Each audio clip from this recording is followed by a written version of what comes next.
Kwan kwan kwan, salamu alaikum. Yahaya dan Bello. Salamu alaikum, kuma ta manke laikin nan. Yahaya dan Bello.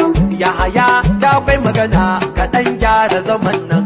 Garkuwar matasa Yahaya, sani dan Bello kai muke tsumayi a ƙasa mai halin kirki. Garkuwar matasa Yahaya, sani dan Bello kai muke tsumayi a ƙasa mai halin kirki. Garkuwar matasa Yahaya, a doza dan Bello bar su si ta yi ma hasada ta yi mataki. Garkuwar matasa Yahaya, sani dan Bello kai muke tsumayi a ƙasa mai halin kirki. So muke su gane su fahimci me muke cewa yanzu sai matashi a ƙasa.